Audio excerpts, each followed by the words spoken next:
दोस्तों, जंग के मैदान से ब्रेकिंग न्यूज ये आ रही है कि पिछले कुछ घंटों में ईरान ने इजराइल पर ताबड़तोड़ हमले किए हैं और इन हमलों में इजराइल के एक बड़े लीडर के मारे जाने की खबर है।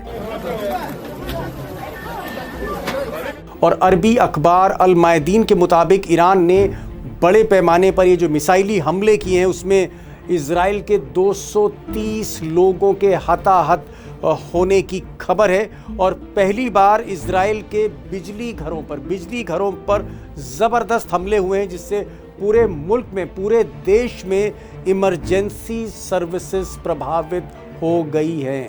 उधर इजराइल के सबसे बड़े शहर तेल अवीव में कल रात से आज सुबह तक 15 लोकेशंस पे 15 अलग अलग इलाकों पर ईरान ने हमले किए, मिसाइली हमले किए हैं हाइपरसोनिक मिसाइल से। और इन हमलों में तेल अवीव की कई इमारतें खंडहर में तब्दील हो गई हैं, जबकि जगह जगह क्लस्टर बम फटने से आग लग गई है। इस बीच ईरान की न्यूज़ एजेंसी फार्स ने एक बड़ी खबर ब्रेक की है। फार्स एजेंसी के मुताबिक ईरान की स्पेशल फोर्सेस ने इजराइल के भीतर एक बड़ा ऑपरेशन किया है, जिसमें कैबिनेट रैंक के एक लीडर को मार दिया गया है। इस लीडर का नाम क्या है, कहां पर मारे गए, इसका भी एग्जैक्ट डिटेल्स नहीं आया है और इजराइल ने भी इस पर कोई बयान नहीं दिया है।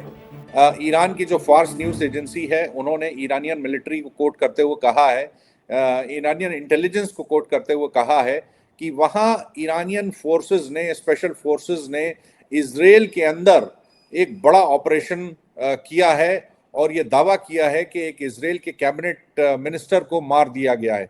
हालांकि उन्होंने उनका नाम अभी तक नहीं बताया है।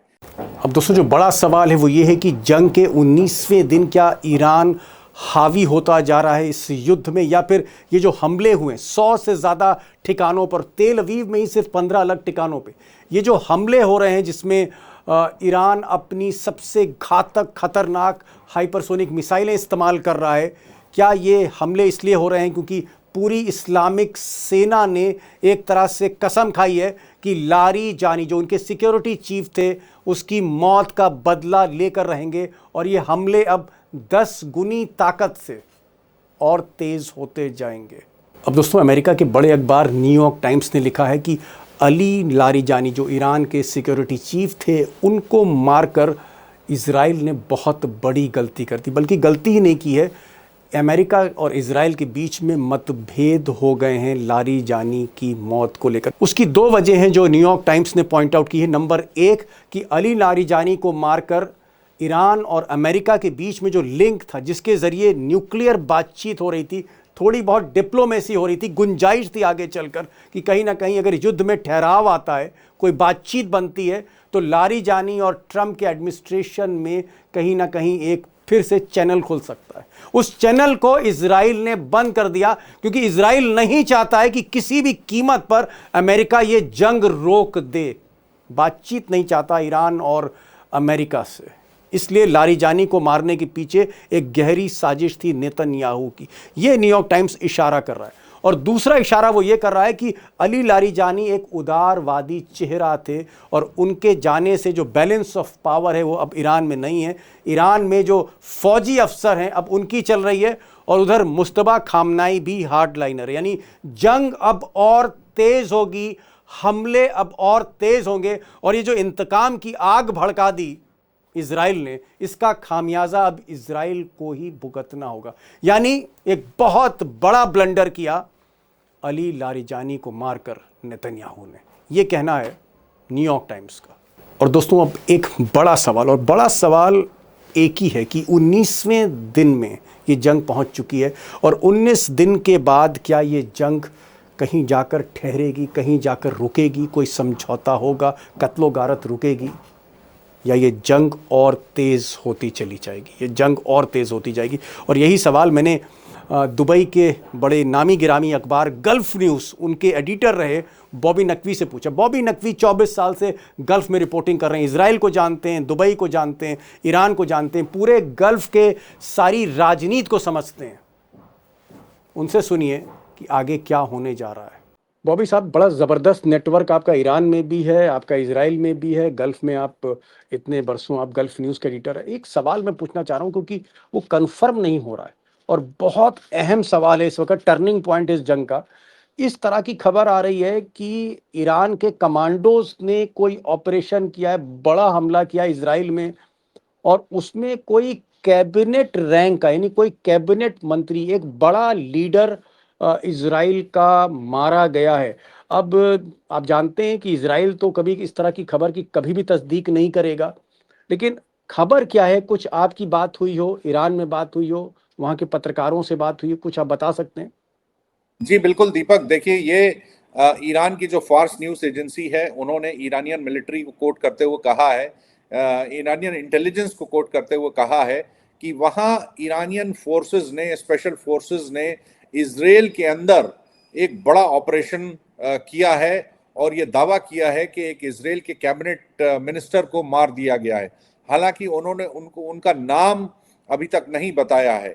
देखिए, अगर ये सच है, ये ऑपरेशन अगर हुआ है, तो मेरे ख्याल से ये पहली बार ऐसा होगा कि ईरानियन स्पेशल फोर्सेस इजराइल के अंदर जाके वहां पे ऑपरेशन कर रही हैं। पिछले 24 घंटों में हमने ये देखा है कि हिजबुल्ला वो बहुत डीप इनसाइड जो है इजराइल के अंदर मिलिट्री स्ट्राइक्स कर पा रहा है। ये भी पहली बार हुआ है पिछले 24 घंटों में। इसकी कंफर्मेशन कई रिपोर्ट्स में आ चुकी है कि हिजबुल्ला ने काफी डैमेज किया है। अब अगर आज का ये जो दावा है जो फार्स न्यूज एजेंसी ने पब्लिश किया है, अगर वो दावा सच साबित होता है तो मेरे ख्याल से ये एक बहुत बड़ा ईरानियन मिलिट्री के लिए, ईरानियन गवर्नमेंट के लिए बहुत बड़ा अचीवमेंट साबित होगा। जी। क्या आप ये भी बता सकते हैं, जो इज़राइल में आपकी बातचीत हो रही है पत्रकारों से, क्या इज़राइल के भीतर पिछले 24 घंटों में ख़ासकर लारिजानी के मौत के बाद, इतने बड़े ईरान के लीडर की मौत के बाद क्या अ, बहुत बड़े पैमाने पर तबाही हो रही है?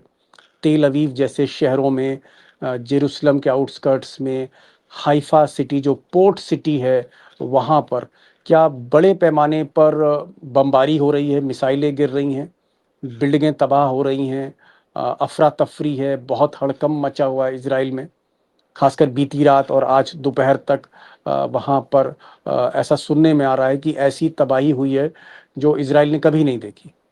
जी बिल्कुल दीपक, देखिए कल रात से जो स्ट्राइक्स हुई हैं, मैं उसके थोड़ा सा एक दो दिन पहले भी जाना चाहता हूं कि देखिए ईरान ने पिछले 48-72 घंटों ने में काफी इंटेंस स्ट्राइक्स करी हैं।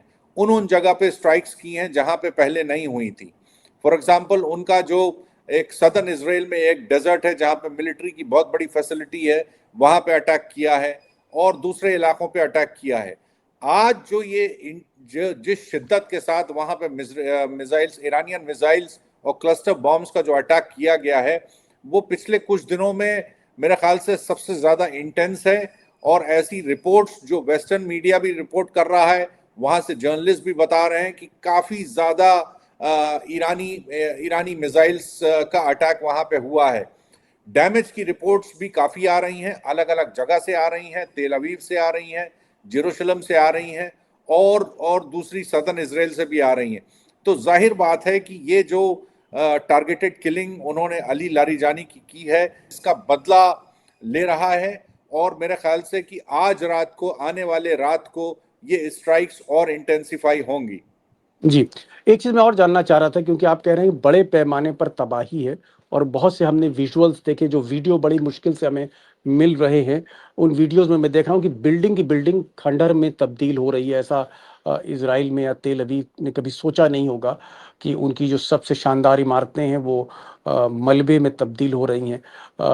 क्या घायलों की संख्या बढ़ती जा रही है और अस्पतालों में का हाल कैसा है? कुछ खबरें इस तरह की मैं अल जज़ीरा में देख रहा था कि अस्पताल पूरी तरह से फुल हैं, बल्कि टेम्परेरी हॉस्पिटल्स चल रहे हैं, कार बिल्डिंग के बेसमेंट्स में चल रहे हैं, पार्किंग लॉट्स में चल रहे हैं। क्या ये खबरें सही हैं? जी बिल्कुल, देखिए आज हेल्थ मिनिस्ट्री ने अपना डेटा रिलीज किया है और उन्होंने ये माना है कि जो जो घायलों की जो संख्या है वो करीब 4,000 के पास पहुंच ओहो, गई है। ओ माय जी, गॉड, ओ माय गॉड, जी, 4,000। पिछले 24 मेरे घंटे ख्याल कभी ऐसा हुआ ही नहीं होगा 70-72 नहीं। साल में कि इजराइल में 4,000 लोग घायल हों और पता नहीं कितने लोग हताहत हैं, कितनी कैजुअलिटीज हो, तो हमें कोई डाटा पता नहीं है। जी, तो अस्पतालों का क्या जी, हाल है? क्या अस्पताल पूरी पिछले तरह फुल है? जी, देखिए पिछले 24 घंटे में करीब करीब 194 लोग घायल हुए हैं। ये डेटा भी उन्होंने रिलीज किया है, ऑफिशियल डेटा है। हालांकि ऐसा माना जाता है कि इजराइल हमेशा अपनी कैजुअलिटीज का डेटा जो है सप्रेस करता है, वो बहुत पूरी कम करके बताता है। बहुत जी, कम करके बताता है। देखिए, इनका इजराइल का जो हेल्थ केयर का जो इंफ्रास्ट्रक्चर है, मैंने आपसे पहले भी कहा था कि पूरे मिडल ईस्ट में वन ऑफ द बेस्ट माना जाता है, इफ नॉट द बेस्ट। उनका जो रिस्पॉन्स टाइम है, यानी कहीं पे जब स्ट्राइक होती है तो वहां पे फर्स्ट रिस्पॉन्डर्स जो होते हैं, एम्बुलेंस जो होती है, वो बहुत जल्दी पहुंच जाते हैं। लेकिन जाहिर बात है कि उनको अल्टीमेटली तो अस्पतालों में ही भर्ती कराना है जो घायल हैं। और चूंकि ये घायलों की संख्या बढ़ती जा रही है, तो जाहिर बात है कि इनके बड़े बड़े अस्पताल जो हैं, जो ट्रॉमा सेंटर्स हैं, जो इमरजेंसी फैसिलिटीज हैं, वो बहुत ज्यादा स्ट्रेस में हैं। हम लोग पहले भी ये डिस्कस कर चुके हैं, इस पे काफी डिटेल में इंफॉर्मेशन आ चुकी है कि उन्होंने कई टेम्पररी अस्पताल मेडिकल फैसिलिटीज बनाई हैं, इंक्लूडिंग पार्किंग लॉट्स को खाली किया गया है, वहां पे बिस्तर लगाए हैं, इमरजेंसी वार्ड्स बनाए जा रहे हैं। तो जाहिर बात है कि ये जो जंग हो रही है, जिस शिद्दत से अटैक्स हो रहे हैं इसराइल के ऊपर, तो ये पूरा हेल्थ केयर इंफ्रास्ट्रक्चर जो है, ये जी, पूरा अंडर स्ट्रेस चरमरा है। गया। जी, चरमरा गया है। बड़ी बात आप कह रहे हैं कि अस्पताल का सारा सिस्टम, हेल्थ की जो सर्विसेज हैं, पूरा ढांचा चरमरा गया है। ज़्यादातर अस्पताल फुल है और घायलों की संख्या इतनी ज़्यादा है कि मेक शिफ्ट हॉस्पिटल, टेम्परेरी अस्पताल किसी बेसमेंट में, बंकर में चलाए जा रहे हैं। एक बात मैं और आपसे पूछना चाह रहा था, क्योंकि आपसे बेहतर कोई बता नहीं सकता जितना आप इजराइल को जानते हैं। 24 साल आपने गल्फ में रिपोर्टिंग की। मैं एक चीज़ जानना चाह रहा हूँ कि क्या कुछ खबरें आ रही हैं कि हज़ारों की तादाद में इजरायली देश छोड़ना चाहते हैं, दहशत में, खासकर जिनके पास दोहरी नागरिकता है, दूसरी कंट्री की भी नागरिकता है। क्या बहुत बड़ी संख्या में इस वक्त इजराइल के नागरिक इजराइल छोड़ के यूरोप या बाकी जगह भागना चाहते हैं, बचना चाहते हैं?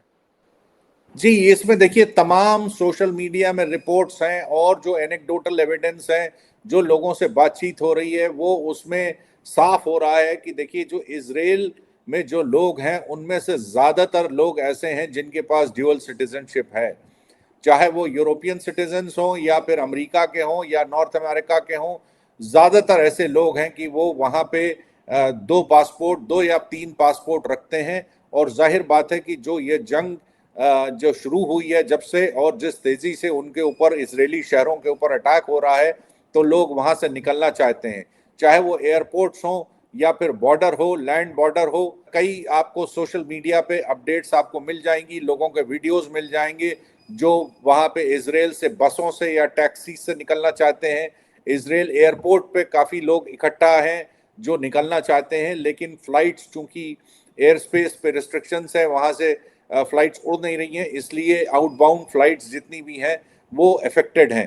क्योंकि और आपने वो कहा दो दो पासपोर्ट हैं तो इसलिए वो जा सकता है, लेकिन ये बहुत बड़ी बात है कि एक तरह से बेचैनी, घबराहट और दहशत में इसराइल के लोग हैं, क्योंकि पिछले 72 घंटों से जब से सेजिल मिसाइलें और बड़ी हाई स्पीड हाइपरसोनिक मिसाइलों से हमले हो रहे हैं, उसके बाद में तबाही ज़्यादा है, लोग घायल ज़्यादा हो रहे हैं, मेडिकल इंफ्रास्ट्रक्चर चरमरा रहा है। आखिरी सवाल करना चाहूँगा बॉबी साहब, क्या आपको लग रहा है कि जंग ये ठहरने की जगह, रुकने की जगह, किसी समझौते पर आने की जगह, ये जंग और तेज हो रही है और भयानक हो रही है?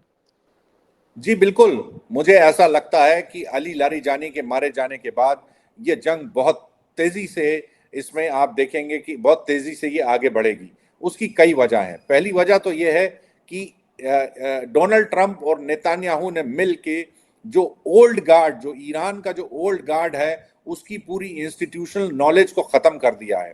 लोगों के साथ देखिए इंस्टीट्यूशनल नॉलेज खत्म होती है, और जी, उनके जितने भी कंजर्वेटिव या मॉडरेट फेसेस थे, उदारवादी, उदारवादी। उदारवादी जो नरम नरम सोच के जो लोग थे, उनको आप कह जी, रहे एक एक करके मार दिया है और अब हार्ड लाइनर गरम सोच के लोग आ रहे हैं। जी बिल्कुल। जैसे अब ऐसी रिपोर्ट्स आ रही हैं कि अली लारीजानी को रिप्लेस किया जाएगा। एक एक प्रोमिनेंट फिगर है Saeed Jalili. Saeed Jalili is a known hardliner. वो ज्यादा कट्टर है मतलब। बहुत ज्यादा कट्टर हैं। उन्होंने पिछली बार पिछले जो उनके राष्ट्रपति के चुनाव हुए थे, वो मसूद पेजेश्किन जो अभी राष्ट्रपति हैं उनके खिलाफ चुनाव लड़ा था, और उनका अपॉइंटमेंट भी जो सिक्योरिटी काउंसिल में आयतुल्ला अली खुमैनी ने किया था, उनको माना जाता है कि वो बहुत बड़े बहुत हार्ड लाइनर हैं। यानी जाहिर बात है कि जहां अब आप इसराइल और यूएस जो टैक्टिकल मिस्टेक्स कर रहे हैं, उसकी वजह से क्या हो रहा है कि पूरा का पूरा ओल्ड गार्ड जो ईरान का है वो रिप्लेस किया जा रहा है नए लोगों से, और वो ज्यादातर कंजर्वेटिव हैं, हार्ड लाइनर हैं, और वो इसराइल पे और जो अमेरिका के जो बेसिस हैं उन पे हम लोग हमले तेज करेंगे। और ये मेरे ख्याल से हम इसकी एक झलक देख चुके हैं कल रात को या आज सुबह जो इसराइल के ऊपर हमले हुए हैं, और आने वाली रात को भी हम देखेंगे कि तेजी से इसमें हमले तेज होंगे काफी। बड़ी बात बॉबी नकवी ने की। कई साल एडिटर रहे गल्फ न्यूज़, बड़ा मिडिल ईस्ट अखबार। ये कह रहे हैं कि लारी जानी एक उदार चेहरा थे, मॉडरेट आदमी थे, सबसे बातचीत करते थे, पावर को बैलेंस करते थे। उनको मारना एक बड़ा ब्लंडर है। अमेरिका के कई एक्सपर्ट्स ने कहा है कि लारी जानी को मारने का मतलब है कि आपने ईरान में जो सत्ता है और ज़्यादा कट्टरवादी जो जो इस्लामिक सेना के फौजी हैं, फौजियों के हाथ में सत्ता जा रही है, और फिर वो जंग और ज़्यादा तेज करेंगे, यानी जो हमले हैं वो और ज्यादा तेज होंगे। जी नकवी साहब। देखिए देखिए जो इसराइल की जो स्ट्रैटेजी है टारगेटेड किलिंग की, वो पिछले 20-30 सालों से टारगेटेड किलिंग उन्होंने की है। पूरी की पूरी साइंटिफिक कम्युनिटी को इसराइल की मोसाद ने खत्म किया है, न्यूक्लियर साइंटिस्ट को मारा है, उसके बावजूद उनका न्यूक्लियर प्रोग्राम चलता रहा है। ये एक सबूत है कि टारगेटेड किलिंग जो है उसका कोई असर नहीं पड़ता लॉन्ग टर्म, मीडियम टर्म और समझ। Long term. जी जी जी। कासिम सुलेमानी का जो असैसिनेशन बगदाद में हुआ था, उसके बाद भी कोई आईआरजीसी के ऊपर कोई ऑपरेशनल कोई झटका नहीं पहुंचा है। तो मेरा ये मानना है कि ये टैक्टिकल ब्लंडर है, ये ऐसी टारगेटेड किलिंग जो है, इससे जंग और तेज होगी, कम नहीं जी होगी। बड़ी बात कह रहे हैं। ये कह रहे हैं कि कोई वन मैन सिस्टम नहीं है ईरान में, कि एक आदमी उसी के इर्द गिर्द सारी हुकूमत चल रही है। वहाँ पर एक कार्डर बेस्ड, एक स्ट्रक्चर्ड वे में वहाँ की निज़ाम है, और एक आदमी की हत्या या दो आदमी की हत्या या हत्या करके, टारगेटेड किलिंग करके आप जंग नहीं जीत सकते, बल्कि जंग को आप और तेज कर देते हैं, इंतकाम की आग को और भड़का देते हैं। और वही गलती जो है नेतन्याहू कर बैठे, आग को और ज़्यादा भड़का दिया उन्होंने। बॉबी नकवी साहब, आप आए इस शो में, बहुत बहुत शुक्रिया। और आपने जिस तरह से इसराइल के अंदर क्या हो रहा है वो खबरें बताई, मुझे लगता है कि शायद बहुत कम नॉलेज है इसराइल के बाहर, इसराइल के अंदर जो हो रहा है लोगों को। Thank you so much, thank you so much for joining this programme. Thank you so much.